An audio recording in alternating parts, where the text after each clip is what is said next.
yesterday on the syllabus, okay, which was divided into two terms, term 1 and term 2, है ना। कल हम लोगों ने इस न्यूली डिवाइडेड सिलेबस के बारे में डिस्कशन किया था। इतनी बात क्लियर है? Yes, Yes, sir. Yes, okay, ठीक। So according to that syllabus हमारा जो टर्म 1 का सिलेबस बचा हुआ है ना, तो टर्म 1 में हमारे पास में ओनली कौन सा चैप्टर बाकी है बेटा? History chapter 1. History chapter 1. Only history chapter 1, ठीक है। ये हमारे सिलेबस का last chapter according to the term 1 syllabus बाकी बचा हुआ है। इतनी बात आई समझ में? Yes, sir. Yes, sir. अभी आप लोगों को टर्म 1 के जितने भी प्रोजेक्ट, रिमेनिंग असाइनमेंट और रिमेनिंग चीजें हैं, ठीक है, वो मैं 1 या 2 दिन में कंप्लीट, ठीक है, एंटायर वर्ड फाइल बना करके उसको पीडीएफ में कन्वर्ट करके आई विल गिव, ठीक है। इतनी बात आई समझ में? Yes, sir. तो कल जो हम लोग डिस्कस कर रहे थे, ठीक, उसके हिसाब से हमारे 20 इंटरनल मार्क्स डिवाइड कर दिए हैं किसमें? 10-10 में, ठीक। तो 10 मार्क हमारा किसका हो गया? 10 में से 3 मार्क्स का PT1 पीरियोडिक टेस्ट में से वेटेज लिया जाएगा, 2 मार्क्स का वेटेज पोर्टफोलियो का, 2 मार्क्स का इंटरनल असेसमेंट एक्टिविटी का और 3 मार्क्स का वेटेज लिया जाएगा प्रोजेक्ट का।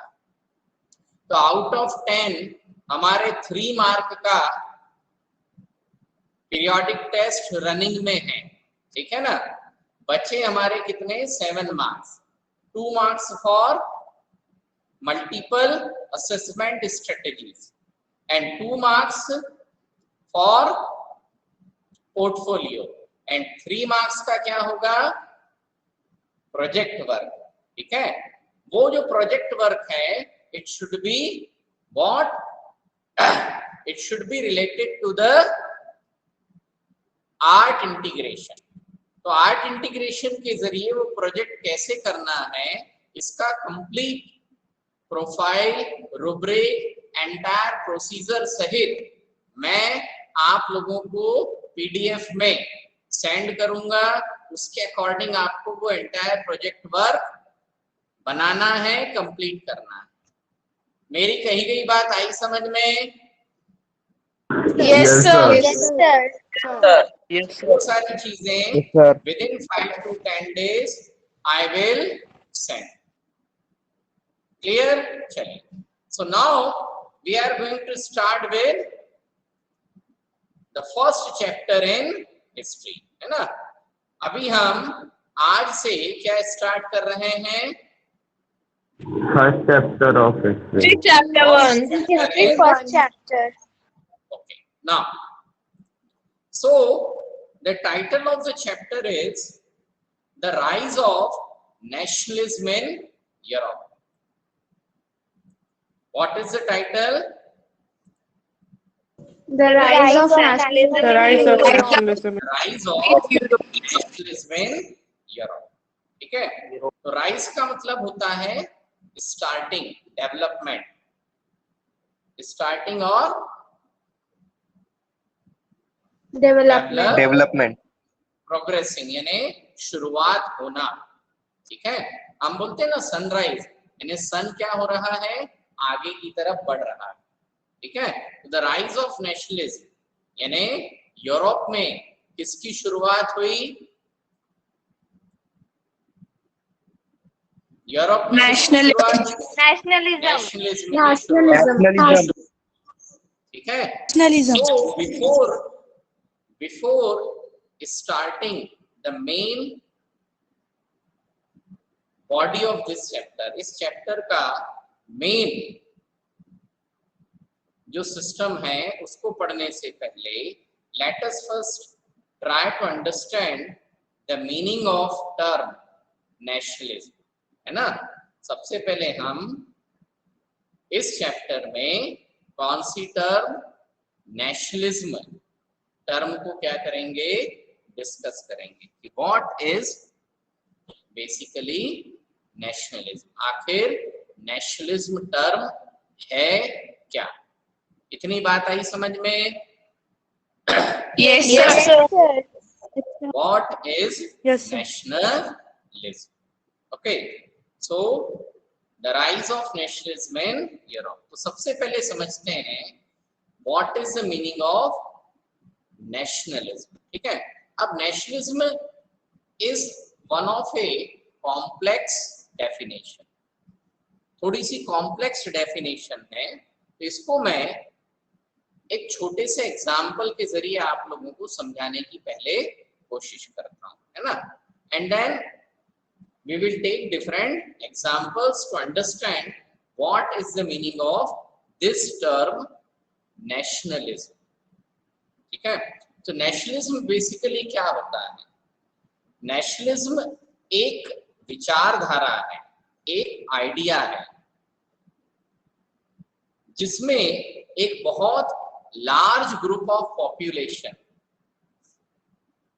नेशनलिज्म एक विचारधारा है, एक ऐसी कंडीशन है जिसमें एक बड़ा large group of population number of diversities होने के बावजूद भी कैसा रहता है, यूनाइटेड रहता है। कैसा रहता है? United. यानी कौन कौन से एलिमेंट हुए? पहला तो क्या है,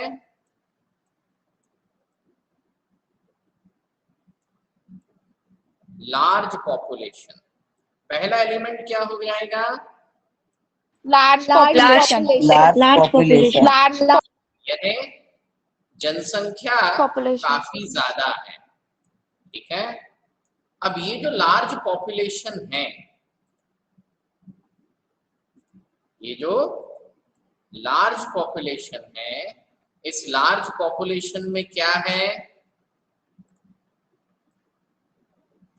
डाइवर्सिटीज है। क्या है? Diversities. इस लार्ज पॉपुलेशन में जो लोग हैं उनमें बहुत सारे डिफरेंट रीजंस के कारण क्या है? डाइवर्सिटी, ठीक है। Due to the different reasons they have diversity, ठीक।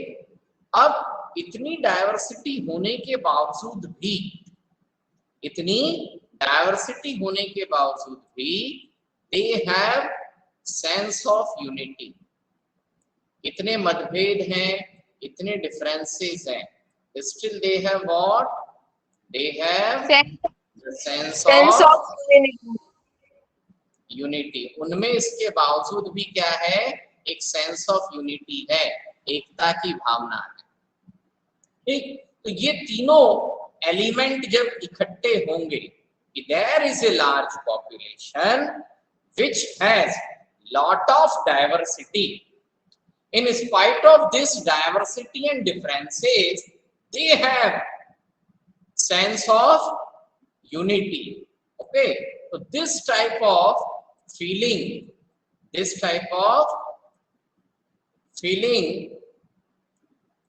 among the people, okay, this type of feeling among the people is what? Nationalism. इसको क्या कहेंगे हम? Nationalism. इतनी बात आई समझ में? Yes, sir. Yes, sir. इतनी बात। This particular feeling or this type of feeling is what known as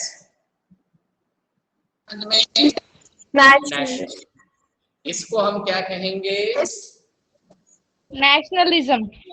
आया समझ में? किसी को कोई doubt?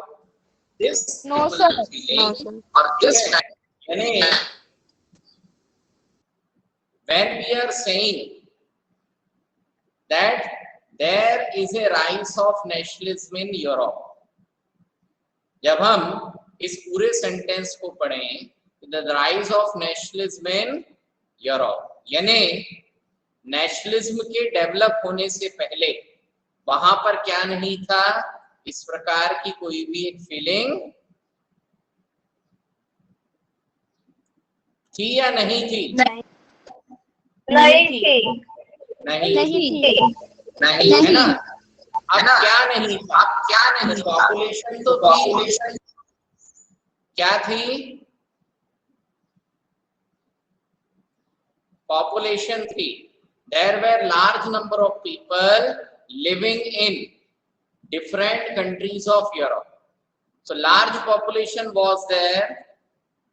Since the population was very large, there was a diversity. There was a Diversity. परंतु क्या नहीं था? What was not there?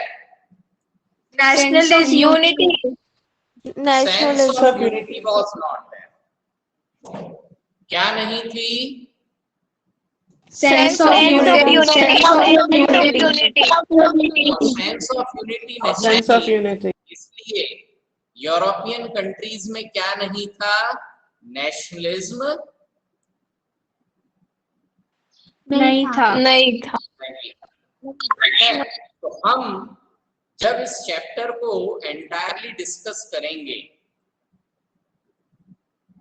The rise of nationalism in Europe, तो बेसिकली हम क्या डिस्कस कर रहे हैं कि किस तरीके से यूरोप में रहने वाली उस लार्ज पॉपुलेशन में, जिसमें बहुत सारी डाइवर्सिटी थी, उस पॉपुलेशन में क्या डेवलप हुआ? सेंस ऑफ यूनिटी डेवलप हुई। और जब वो सेंस ऑफ यूनिटी डेवलप हुई तो उस फीलिंग को क्या नाम दिया गया? Nationalism. अब ये कोई गाजर का हलवा तो है नहीं कि 4 घंटे की मेहनत में गाजर किसी और हलवा बन गया। Okay, it is not a matter of 1 day, 4 hours, 30 minutes, or maybe an incident which could be concluded in a period of 1 year or 2 years. ठीक है? तो ये जो फीलिंग ऑफ नेशनलिज्म है, इसका डेवलपमेंट कोई 1 या 2 दिन में नहीं हुआ। ठीक है? And number of factors are there, बहुत सारी डिफरेंट फैक्टर्स और इंसिडेंट्स हैं which together worked out to develop the idea of nationalism. ठीक है? यूरोप में, यानी यूरोप की जो डिफरेंट कंट्रीज हैं, उन कंट्रीज में जो फीलिंग ऑफ नेशनलिज्म डेवलप हुई, इस फीलिंग ऑफ नेशनलिज्म के डेवलपमेंट में बहुत सारे इंसिडेंट्स, बहुत सारे इवेंट्स का क्या है? contribution.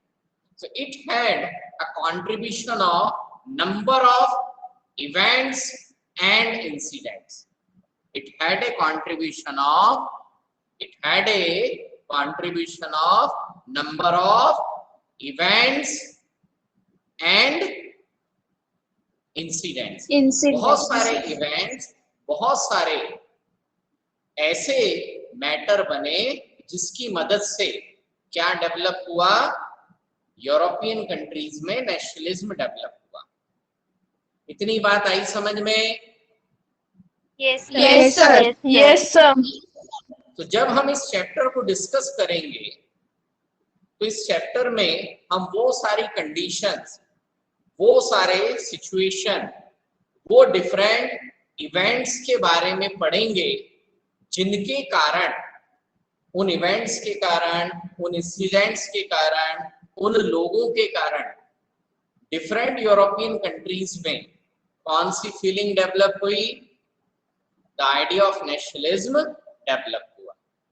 समझ में आ रहा है? Yes, sir. Yes, sir. Yes, Yes, sir. sir. Yes, sir. Yes, sir. अच्छी बात है।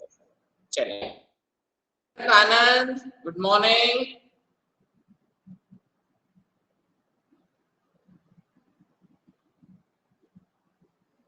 Arihant Anand, good morning.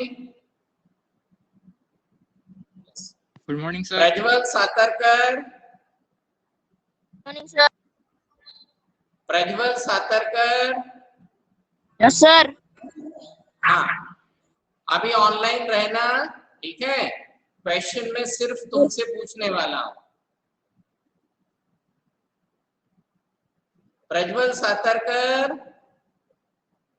Yes, sir. हाँ, अभी मैंने यहाँ पर फीलिंग ऑफ नेशनलिज्म के बारे में 3 एलिमेंट लिखे थे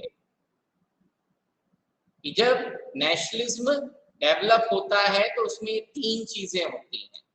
तो वो कौन कौन सी 3 बातें फीलिंग ऑफ नेशनलिज्म डेवलप होने के लिए जरूरी हैं? चलो बताओ जरा।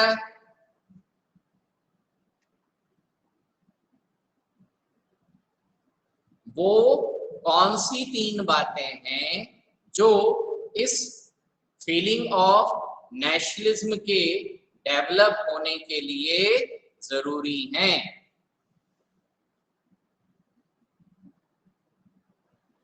प्रज्वल भैया सातरकर। चलो, अथर्व हनुमंते। Yes, sir. हाँ, कौन कौन सी 3 चीजें, 3 एलिमेंट मैंने यहाँ लिखे थे which are there when we discuss the idea of nationalism. वो कौन कौन सी 3 बातें यहाँ लिखी हुई थी? What were these 3 factors? Sir, one was unity. One was about unity. sense of unity. ठीक है। Then what is the second one?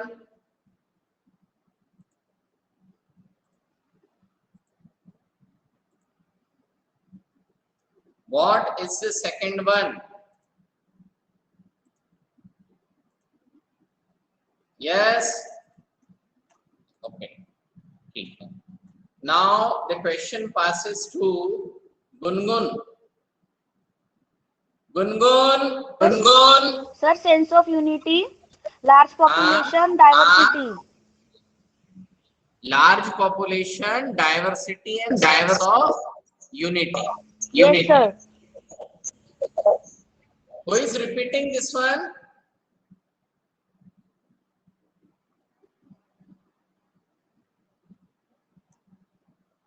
There is a large population, okay, then that large population has lot of diversity. In spite of these diversity and differences, the population develop a sense of unity. The population develop a sense of togetherness. Okay, so उस population में एक sense of unity, एक sense of togetherness develop हो जाता है, और then it is what? तो वो क्या कहलाएगा? Nationalism. Nationalism. अब now we are coming on to the main body of the chapter. ठीक है?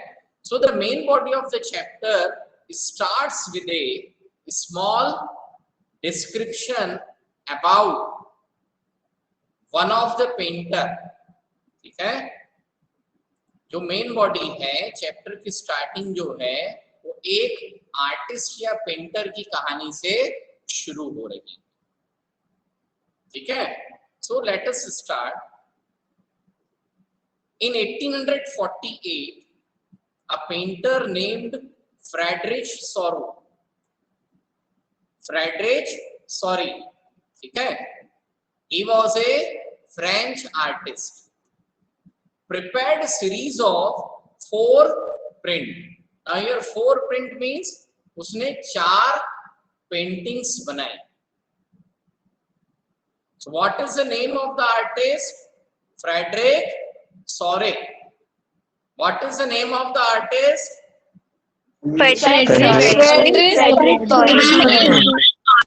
Frederick, sorry.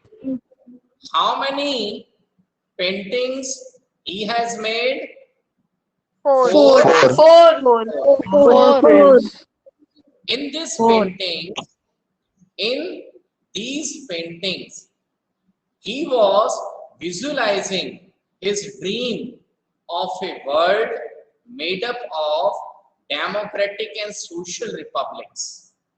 ठीक है, यानी उस पेंटिंग में उसने his dream of a world, उसने संसार को इस तरीके से रिप्रेजेंट किया जैसे the world is made of democratic and social republic. यानी उसने अपनी पेंटिंग में इस बात को शो करने की कोशिश करी कि संसार के जितने भी कंट्रीज हैं उनमें कौन सी फॉर्म ऑफ गवर्नमेंट है? Democratic and social. Democratic and social republic. ठीक है ना. इन फिगर 1 उसके जो 4 पेंटिंग है उसमें से हमें एक पेंटिंग यहाँ पर शो करी हुई है. That is what the figure 1. ठीक है ना. In figure 1, that is the first print of the series, shows the people of Europe and America. When it is written people of Europe and America means the people from the different countries of Europe and America. So in this painting, what is being shown? It has been shown that people of Europe and America, men and women of all ages means children, okay, adult and the aged one.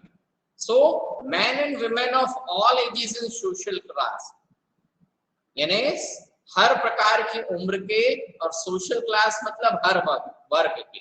So when we say social class, it means that it's talking about the rich people also, middle class people also, poor people also. So all the people, in spite of all the differences, in spite of all the difference based on their gender, men and women, difference based on their ages, difference based on their social class. ये सारी diversity को भूल करके they are marching in a long train and offering homage to the Statue of Liberty as they pass by. इस figure में basically Frederick सोरू क्या बता रहा है कि यूरोप के जितने भी कंट्रीज हैं, ठीक है,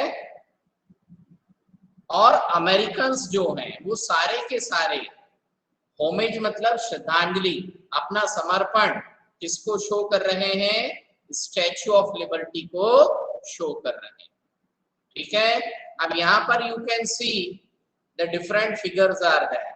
the childrens are also there, female are there, okay, male are there, some may be the older one, some may be the younger one.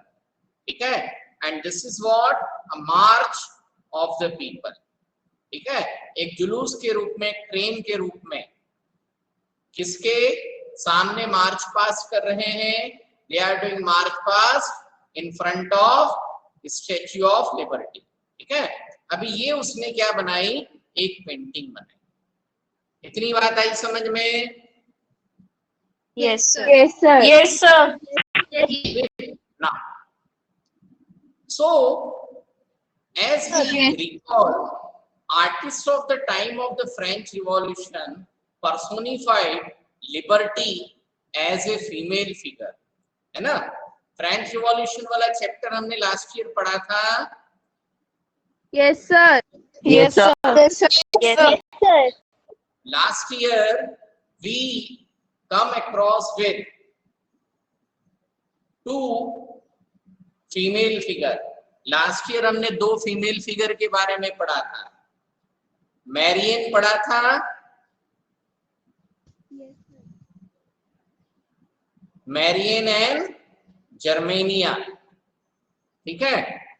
जो फ्रेंच रिवॉल्यूशन का टाइम पीरियड था, उस फ्रेंच रिवॉल्यूशन के time period में liberty यानी आजादी, ठीक है। सो लिबर्टी को किससे पर्सोनिफाइड किया था?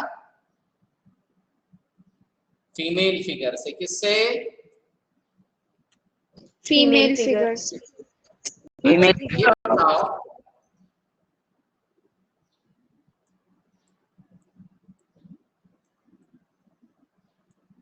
ये मैं कुछ लिख रहा हूं, इसको जरा रीड आउट करो। भारत माता। भारत भारत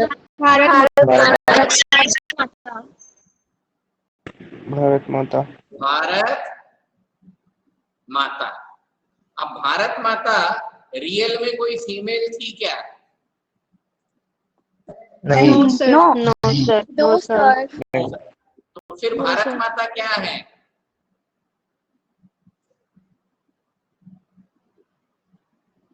इंडिया को भारत माता बोलते हैं।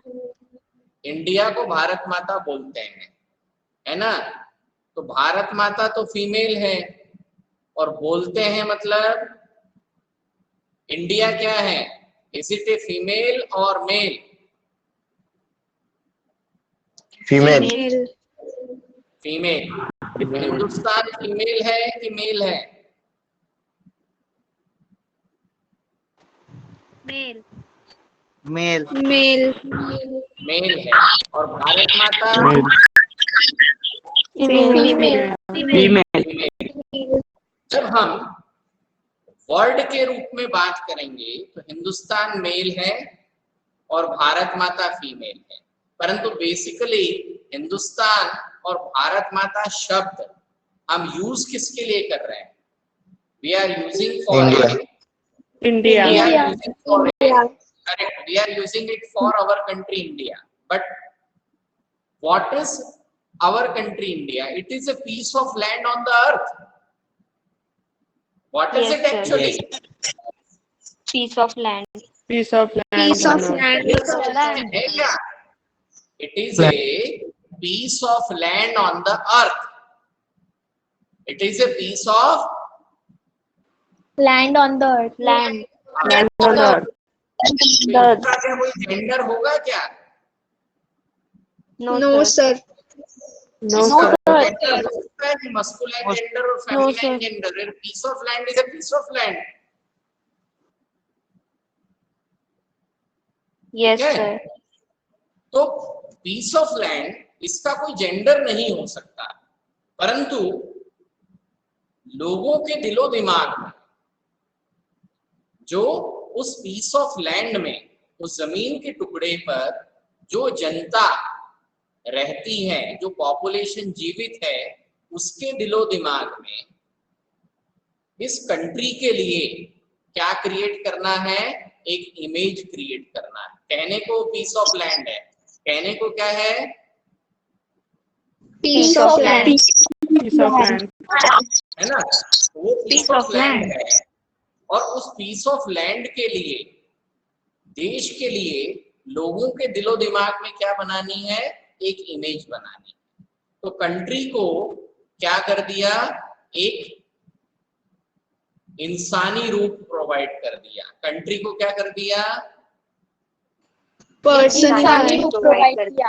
इंसानी रूप प्रोवाइड कर दिया। तो जब किसी एब्स्ट्रैक्ट आइडिया को, जब किसी एब्स्ट्रैक्ट आइडिया, एब्स्ट्रैक्ट मतलब जिसका कोई जेंडर आप डिसाइड नहीं कर सकते, जब किसी एब्स्ट्रैक्ट आइडिया को एक ह्यूमन वैल्यू प्रोवाइड कर देते हैं, जब किसी एब्स्ट्रैक्ट आइडिया को क्या प्रोवाइड कर देते हैं? Human value. Human value. So that is known as what? Personification.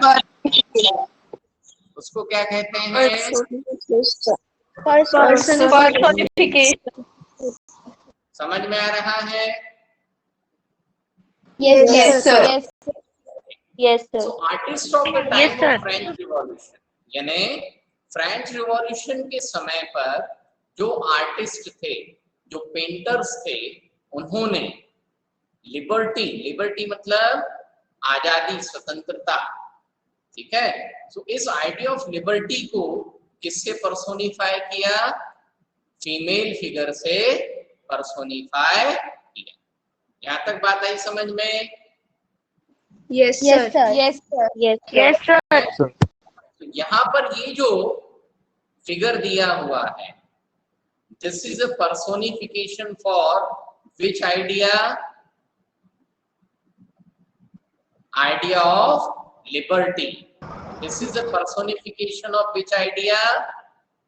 Idea Idea of liberty. जो आइडिया ऑफ लिबर्टी है उसको पर्सोनिफाई किया किसके फॉर्म में?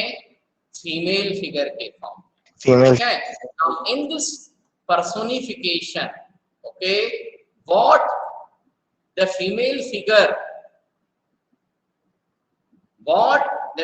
figure had, okay, so she had the torch of enlightenment in one hand, and in another hand she had the charter of the rights of man. यहां पर देखो, एक हाथ में क्या है? मशाल दिख रही है, Yes, sir. Yes, sir. Yes, sir. और ये जो दूसरा है सेकंड हैंड, यहाँ पर ये क्या है? Charter of rights of man and citizen. Last year 9th standard में हमने पढ़ा था charters of rights of man and citizen. Yes, sir. Yes.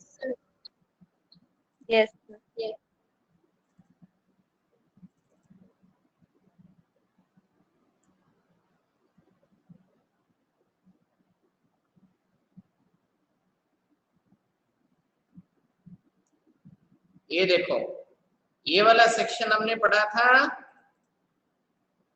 Declaration of rights of man and citizen. ये वाला देखा था हमने। Yes, sir. Yes, sir. Yes, sir. हमने क्या किया था? English translation. ओके, सो यही का यही जो चार्टर है, वो जो घोषणा पत्र था, that she is bearing here by the Statue of Liberty, ठीक है। एक हाथ में मशाल है और दूसरे हाथ में क्या है? Charter of rights of man and citizen, ठीक। Now on the earth foreground यानी नीचे, स्टैच्यू ऑफ लिबर्टी के पीछे, the image lie the shattered remains of the symbol of absolutist institution, ठीक है। Earth in the foreground. अब earth in the foreground मतलब इस स्टैच्यू के सामने जमीन पर क्या पड़े हुए हैं? वो सारे सिंबल्स पड़े हुए हैं जो किसको शो करते हैं? Absolutist institution. अब आपके समझने के लिए यहाँ पर एब्सोल्यूटिस्ट इंस्टीट्यूशन मतलब कौन सा रूल? Monarchial rule. कौन सा rule?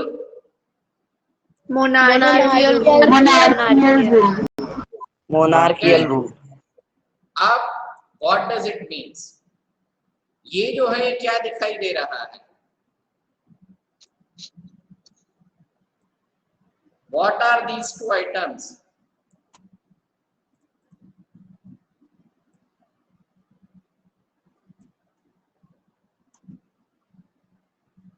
Pumpkin. It is looking These like are pumpkin, the- Halloween pumpkin. बिल्कुल, this is what? Crown of the king. राजा को ताज पहनाया जाता है। Yes, sir. Yes, sir. Yes. Yes. Basically crowns of the Kings, ठीक है। तो पेंटिंग में उसने क्या बताया कि राजाओं के जो क्राउन्स हैं वो सब कहाँ पड़े हुए हैं? जमीन पर नीचे। पड़े हुए हैं। और जो यूरोपियन कंट्रीज की आम जनता है उसने इन सारे क्राउन्स को कहां पर मिला दिया?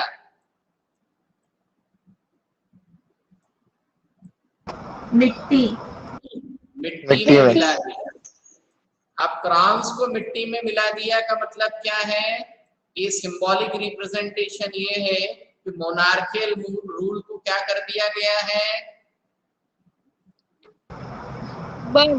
डिस्ट्रॉय खत्म कर दिया।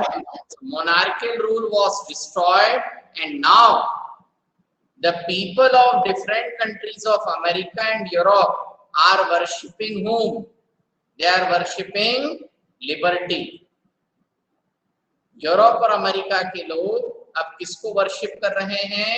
लिबर्टी को। लिबर्टी अब मोनार्कियल रूल एंड हो गया और किसकी शुरुआत होने वाली है? डेमोक्रेटिक रूल की शुरुआत होने वाली। ठीक है? सो that is what the images of the absolutist institution. In Soros utopian vision the people of the world, है ना? अब उसने ये जो पेंटिंग बनाई इसको क्या बोला गया? Utopian vision. यूटोपियन विजन का मतलब ऐसा सपना देखना। यूटोपियन विजन मतलब ऐसा सपना देखना जो आइडियल तो है परंतु हकीकत में होना इम्पॉसिबल है। ठीक है? जैसे सेंटेंस बोला जाता है ना? राम राज्य, क्या बोला जाता है? राम राज्य है ना? तो कई बार लोग बाग कहते हैं कि राम राज्य में इतनी अच्छी न्याय व्यवस्था और शांति थी कि शेर और बकरी एक घाट पानी पीते थे। राम राज्य में इतनी अच्छी न्याय व्यवस्था थी कि शेर और बकरी क्या करते हैं? एक घाट पानी पीते थे, है ना? अब क्या ये रियल में पॉसिबल है? No sir. नहीं है ना? जैसे बकरी आएगी, शेर उसको क्या करेगा? पानी पीने देगा या अटैक करके खा जाएगा? खा जाएगा। परंतु भगवान राम का जो राज्य है, भगवान राम जिस जमाने में राज्य करते थे उस जमाने को, उस टाइम पीरियड को इतना शानदार शो किया गया, उसका ऐसा विजन क्रिएट किया गया कि राम राज्य में न्याय व्यवस्था इतनी अच्छी थी कि शेर और बकरी एक घाट पानी पीते थे। तो इस टाइप का जो विजन होता है, इस टाइप का जो आइडिया होता है, जो सोचने में तो बड़ा आइडियल है परंतु प्रैक्टिकली एग्जैक्टली पॉसिबल नहीं है। प्रैक्टिकली एग्जैक्टली पॉसिबल नहीं है। इस टाइप का जो विजन होता है उसको क्या कहते हैं? Utopian vision. What does it called? Utopian vision. ठीक है? Now so the people of the world are grouped as distinct nation identified through their flags and national costume। ठीक है? इसमें अलग अलग कंट्री के जो लोग हैं उनको डिस्टिंक्ट नेशन ने अलग अलग कंट्रीज, अलग अलग नेशन के रूप में शो किया गया।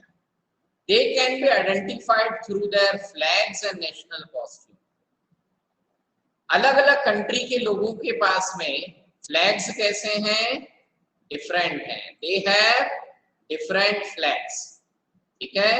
इसका फ्लैग का कलर अलग है, इस फ्लैग का कॉम्बिनेशन अलग है, इस फ्लैग का कॉम्बिनेशन अलग। ठीक है? Leading the procession way past the Statue of Liberty are the United States and Switzerland, which by this time were already nation state. Now, leading the procession way past the Statue of Liberty, यानी इस procession को, ये जो जुलूस है, इस जुलूस को ऑलरेडी दो कंट्रीज ने क्रॉस कर चुके हैं। कौन सी है? यहाँ जो बताया है दिस इज यूएसए और ये क्या है? स्विट्जरलैंड। क्यों? क्योंकि इन लोगों ने ऑलरेडी क्या एस्टेब्लिश कर लिया था? डेमोक्रेसी एस्टेब्लिश कर ली थी। What they did? they had already established the Democracy. Democracy. जिन लोगों ने, जिस कंट्री ने स्टैच्यू ऑफ लिबर्टी पास कर लिया, it means what they did, they have already achieved the Establish the democracy. They have already formed the nation state. अच्छा, ये ऊपर क्या लिखा हुआ है? ये जितने सारे स्वर्ग के देवी देवता वगैरह हैं, वो सब क्या कर रहे हैं? इन लोगों को आशीर्वाद दे रहे रहे हैं, ठीक है? दे रहे हैं। So dear students, जितना हम लोगों ने आज डिस्कस किया, क्योंकि कॉन्सेप्ट थोड़ा सा डिफरेंट है, तो it take lot of time, ठीक है, टू डेवलप द आइडिया। एक बार ये आइडिया ऑफ नेशनलिज्म हमको प्रॉपर समझ में आ जाएगा, उसके बाद हमारा चैप्टर का स्पीड इंक्रीज हो जाएगा, ठीक है? So it is 11:22, so the time is over. So we are winding up the today's session here only, okay? And we will continue the chapter in coming classes. That's all for today, students. Thank you. Thank you, sir.